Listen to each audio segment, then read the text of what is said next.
Hello there, and welcome back to Friendonkey Wrestling Season 3. FDW, what is up? I'll tell you what's up, Jose. We are still reeling off the back of an incredible clash at the castle. My heart rate has only just gone down. It was dangerously high. If you haven't seen it, pause now and go and watch it, because it was incredible. The landscape has changed in FDW. Dramatically. Yes. We saw some new champions crowned. Yep, and then more new champions crowned. Yep. I don't know if we did see one retention. Yep, there was a retention. Arguably the most anticipated retention, given his run of form recently. Absolutely. Still the hybrid champion. Yes, yeah. All these wins and losses will become apparent as we go forwards. Yeah. But right now we've got a little bit of an exhibition match from two women that have had a rough time of it recently. Well, rough, yeah, with a capital R, as they've been on the receiving end of Nia Jax, and nobody wants to be on the receiving end of Nia. No, Nia Jax has been on somewhat of a rampage, culminating in, spoiler alert, her becoming the new FDW Women's Champion last night not last night, but... Last episode. Yeah. The Clash in the Castle pay-per-view. A lot of people thought that Tiffany Stratton would be able to get the job done, as she's gone through the likes of Rhea Ripley, Bianca Belair, Tegan Nox, even Kairi Sane at WrestleMania. I think it was the culmination of a very stacked card. Like, Tiffany Stratton has been working week in, week out, and Nia Jax is just, wow. Yep, she saw the opportunity. She took her prey.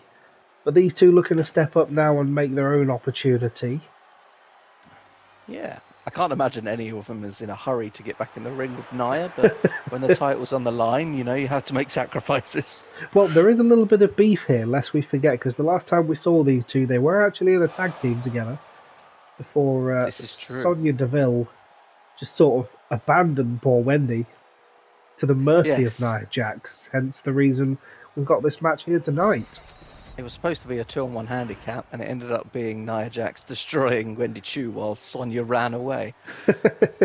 So, bit of revenge seeking for Wendy Chu, and a bit of face saving for Sonya here. Yes, absolutely. A few people backstage have branded her as a coward.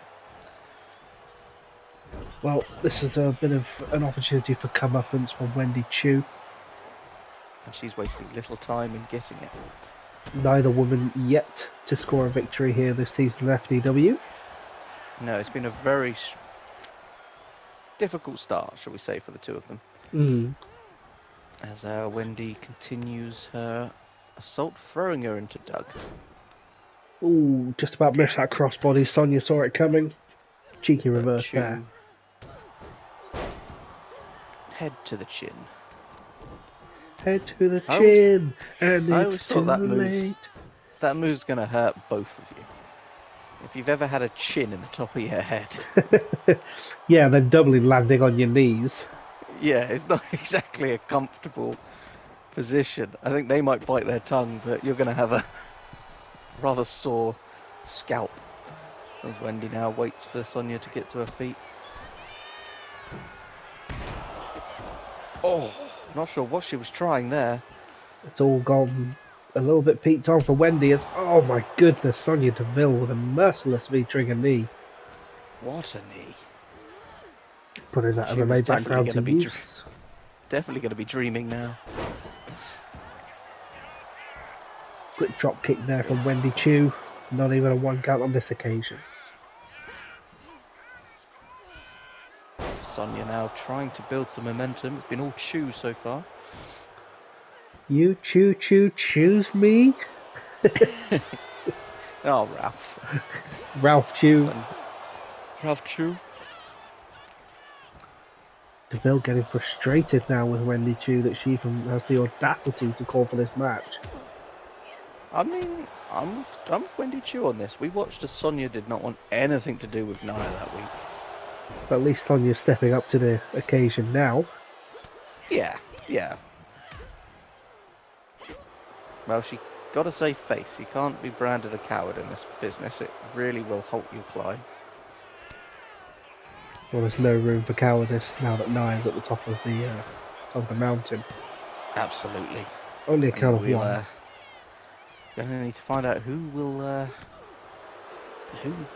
if anyone, will want to take her on next. Oh, quick reversal there for Sonya Deville. And a strong kick. Going for quick covers here is Sonya Deville, looking to get this job done. That's frustrated pins now. Not even a 2 count on that one. Sonya going back to the top rope. We've seen quite a few mistakes from these women up here. Oh, a hang time there. She was able to course correct. Oh, like bullet time. Yeah. Clothesline to the outside there as Wendy Chu holds on. The never say die Chu. Hold it to the midsection. Wendy Chu now. Quick flurry. Oh dear. Deville sees it coming and quick ground pound. That was just no nonsense. Get on the floor. Yep. Why are the Sonya Deville signs got a donut on them? I don't know. Oh, that was a tap out win. That was a tap out. Oh. And what? Oh dear. Yep. That is we said her name enough times. I was just about to say, I believe that's the first time we've ever seen a tap out on FDW. Sonya getting the first tap out of FDW's history, and she's not allowed to celebrate it for very long. No.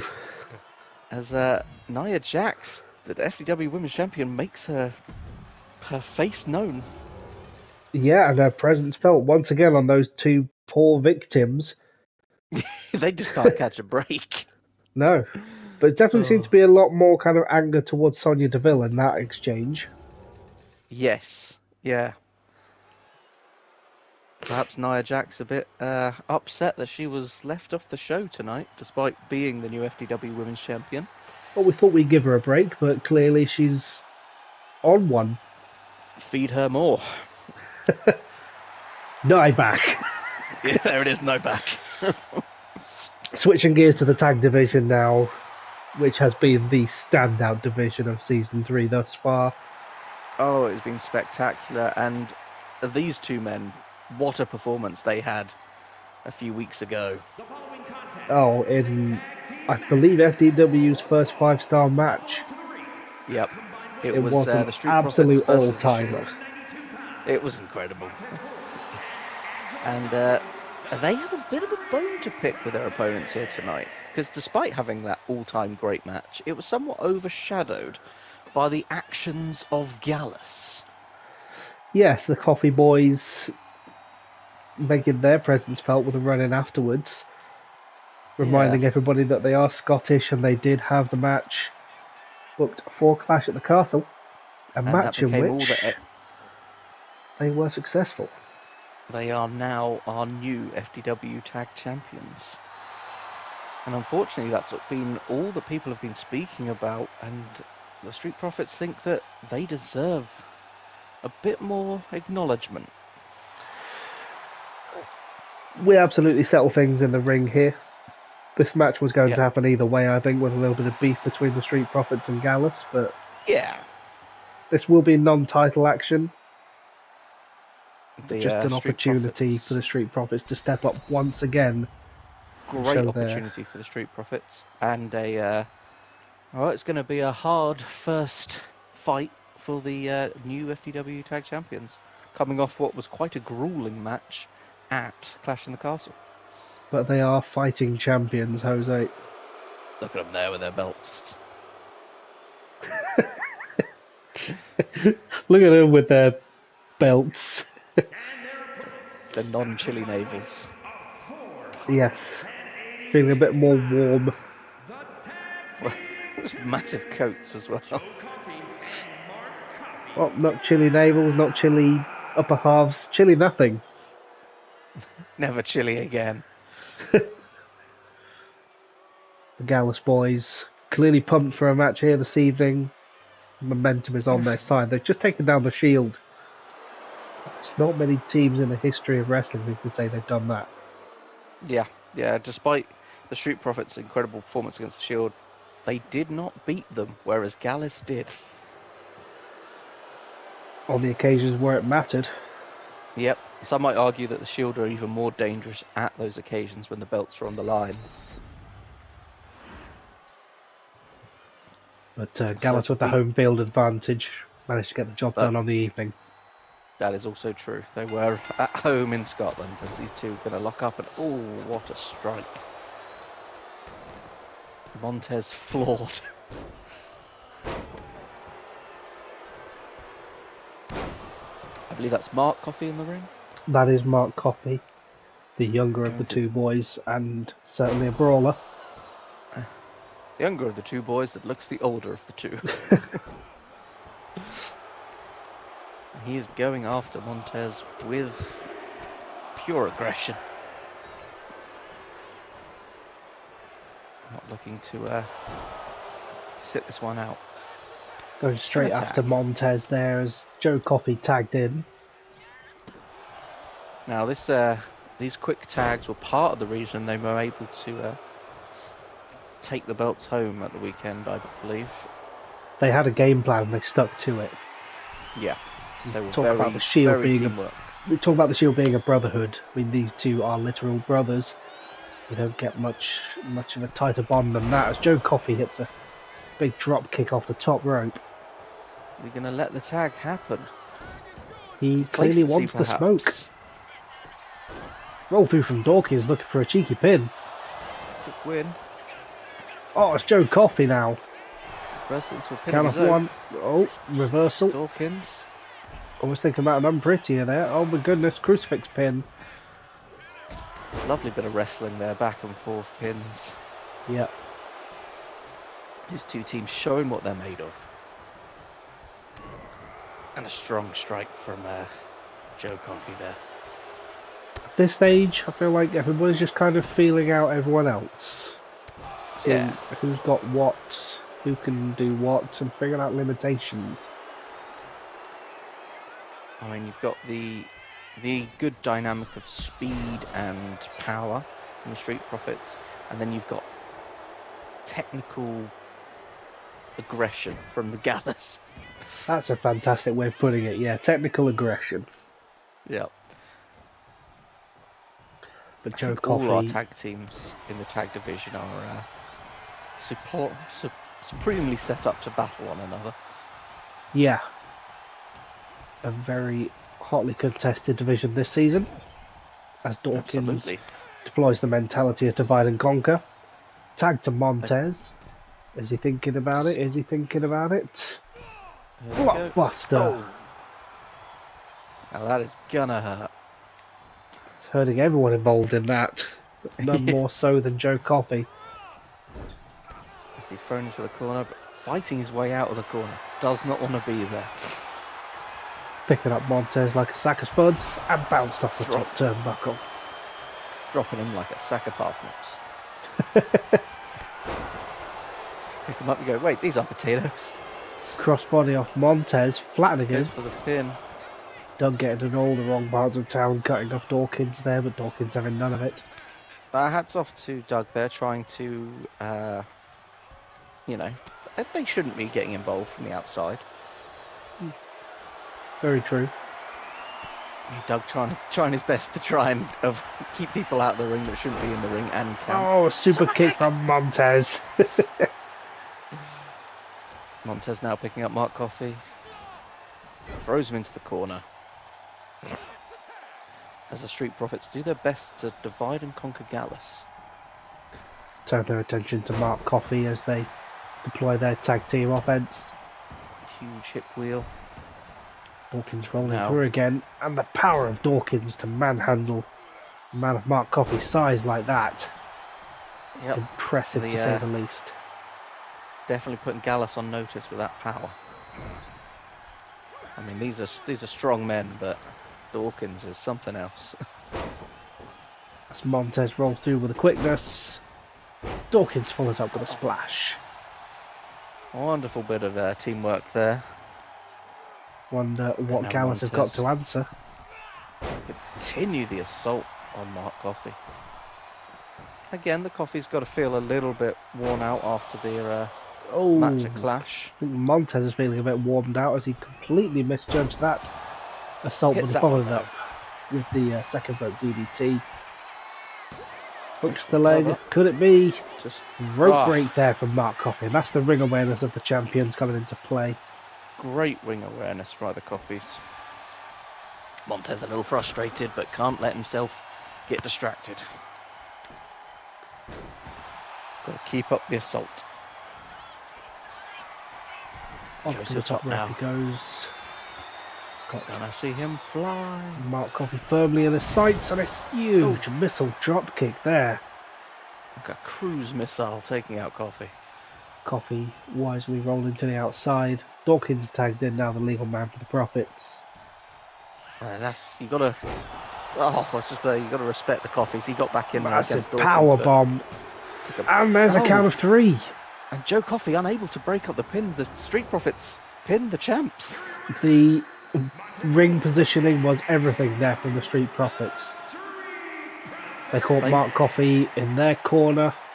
Meant Joe Coffey just had that little extra meter to travel, and it was that distance which gave them time to pick up the 3 count.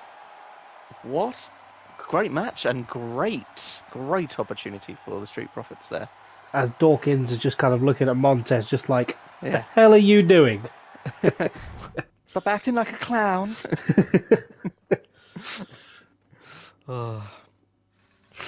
And now this. And now this match. Now, if you've seen Clash at the Castle, you'll know that Kevin Owens... He turned up. He turned up. He turned up and he tried. But as you can see, we're just going to say we've not seen Kevin Owens since Money in the Bank. And the second time he decided to show up post Money in the Bank, he bloody cashed in, didn't he? He did. Was unfortunately unable to convert that briefcase into championship gold, though. No, he could not. And it's drawn the attention of one of the other men that was in the bout for the briefcase, Logan Paul, who was, he's wasted little time in telling Kevin Owens that he was pathetic not to be able to win a championship with all that, the percentages speak for themselves when it comes to the cash-in. Yeah, advantage is on your side. You should be able to get the pin after somebody's just gone through a match. Perhaps Kevin Owens' lack of foresight, though, he cashed it in and wasn't expecting the person that he cashed in on to open the night at Clash at the Castle. Randy Orton threw an open challenge to anyone in the locker room, and it was answered by the American Nightmare, Cody Rhodes. Yes, I'm still reeling from that reveal. He not only beat Randy Orton, he then also beat Kevin Owens to win the championship and retain in the same night. Yes, the opening to Clash at the Castle, you've never heard a crowd like it. Not only was it a new debut, there was a new champion, and he defended, all within the space of about 15 minutes. Yeah. Electric atmosphere. He took 3 weeks of programming and did it in one night. He will be in the main event this evening, the FDW champion Cody Rhodes. But before that, these two having a little tete-a-tete. Kevin Owens has decided to call Logan Paul out to the ring to shut his mouth personally. Now Kevin Owens a lot to get off his chest here, I'm sure. Absolutely, but I hate to talk smack to Kevin Owens. I think Kevin Owens is great, but the advantage he has with that briefcase does feel like it was wasted somewhat. I've got to agree with Logan Paul's summary on that. Yep, a bit of a miscalculation on Kevin Owens' part, as we've already alluded to. He could have chosen a better moment to cash in on. Maybe just looking to get it done early. Don't know what he was thinking. Perhaps he was almost adamant that Randy Orton was going to retain. Thought the surprise would be enough, perhaps. No, but it seems Cody had the biggest surprise for everyone as Logan Paul now comes off the top turnbuckle with a big moonsault. Logan Paul looking good here. Looking strong against Kevin Owens. And you've got to wonder if that defeat that Kevin Owens has suffered has cost him a bit of pride, bit of momentum. Cloud in his head, maybe. Paul just teased off on Kevin Owens. Paul looking strong, looking focused. He was looking good in that Money in the Bank match as well. So, big things still to come from Paul. Yep. Many people feel Logan Paul was a bit of a shoo-in for that Money in the Bank ladder match, and Kevin Owens just took his opportunity. I certainly thought it was the start of something great for Logan Paul. But... But Paul in control of Owens here.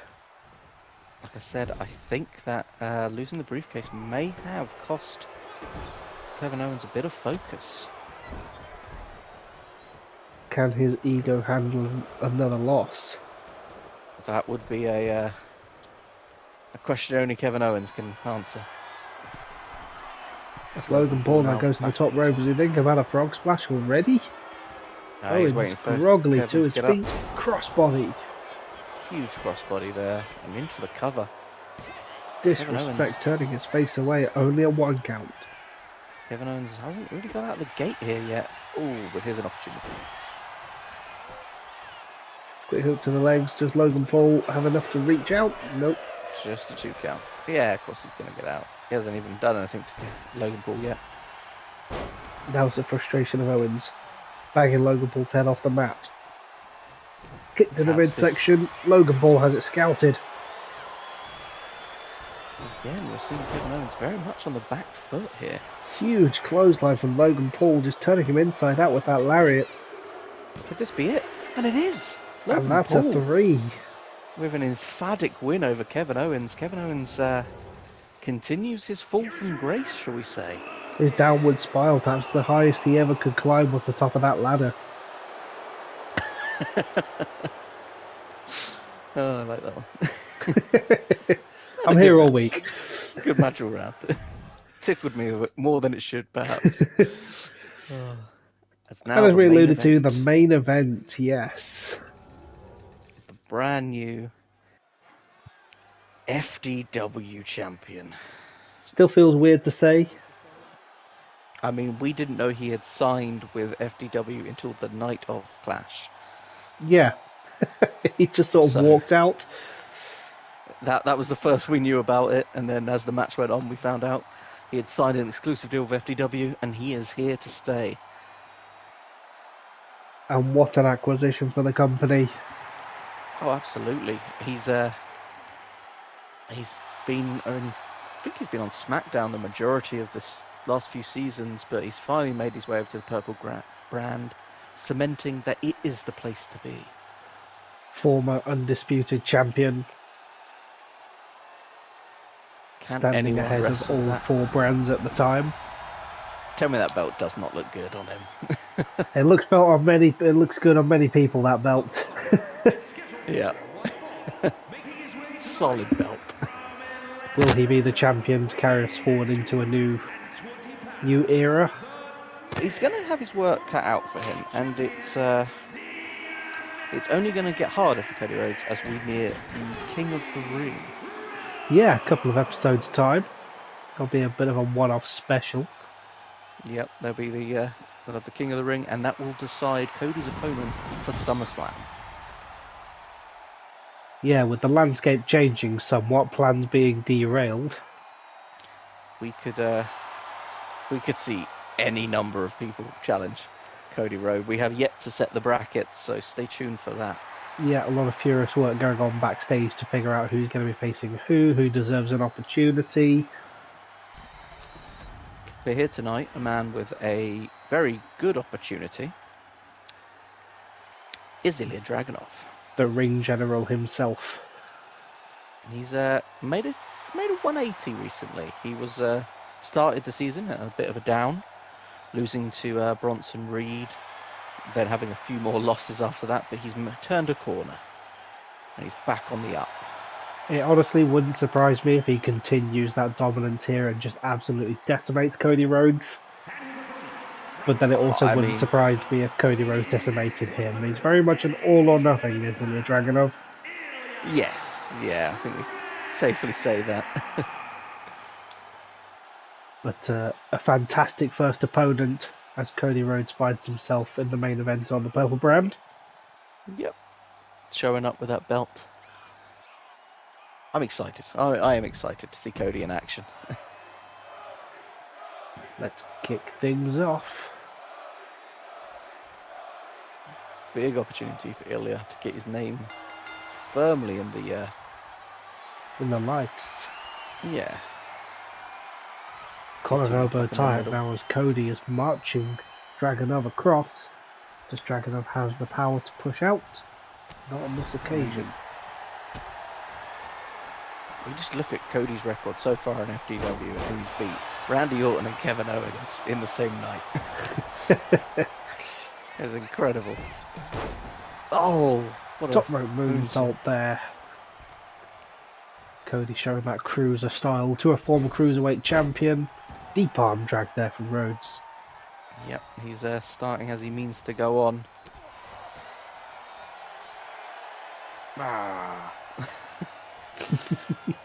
Basking in the glow of this crowd is Cody Rhodes. And how could you not? This crowd is loving every minute of it. They're getting their money's worth. Dragunov just flattening him and following it up with that senton. Dragunov can bring the power when he needs to. But Cody right back on the attack. Show that he can keep up with the strikes. Oof, dropping the knee to the back of the head there. And it is those sharp limbs that will do that damage. Oh, huge kick to the midsection. Just a kick to the plums there. Cody looking to perhaps put this one away quickly. Just a 1 count. Back up to the top. Moonsault doesn't get all of it though. Goes to the well twice, is punished for it as Dragunov takes control again, but Cody reverses. Cody straight with a reversal. And a drop kick to the outside.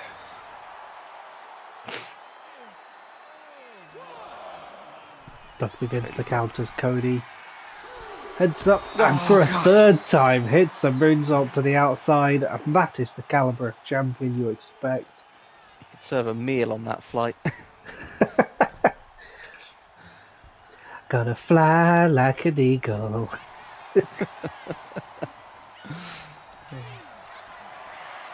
Cody Rhodes really dominant in his performance here tonight. Momentum on his side, like you said. Debuting, winning the World Championship and defending the World Championship in one night, and now he locks in the figure 4. We've seen one tap out tonight. Will we see another? Yep. No. Not quite. Dragunov able to force his leg out. Yeah, I feel like that's something that Sonya Deville is going to lord over the rest of the division. Yes, yeah. The only person with a counter, with a tap out victory. She can start lording it as soon as her head stops ringing from Nia Jax's slap. Yeah. I'm just getting word that next week we will be crowning a #1 contender for Nia Jax in a women's gauntlet match. Oh, look forward to that one then. Yeah, entrance yet to be confirmed, but I guess we'll find out next episode. It's always nice to have a surprise. Cody Rhodes perhaps thinking about a crossroads there, but Dragunov sees it coming and just a 1-2 punch flattens Rhodes. Once again, Cody straight back into control. Ilya Dragunov's trying to get started, trying to get the momentum on his side, but Cody's just got an answer for everything. Oh, Cody cutter. Beautifully done. Smart awareness there from the champ. Yep. Get him in the middle of the ring. Cover. Is it enough? 2, and he's got it. Yes, Cody with a beautiful win. Strong performance by Ilya, but just Cody is a different breed, it seems. A great start to his new home here on FDW. and he is happy to be here. That adrenaline is in his soul. We are happy to have him here. Absolutely we are. Adrenaline's in my soul. And I think that just sums up this entire episode, Jose. It's been very good. It has been very good. We've seen some great matches, some firsts for FDW. Yep, first tap out ever. Yeah, and some the beginnings of some stuff, I think. Yep, so stay tuned as next week we will be having that women's gauntlet match along with some other shenanigans, and then following that will be King of the Ring. So we're very much looking forward to those 2 episodes, and we hope you are too. See you soon. Laters.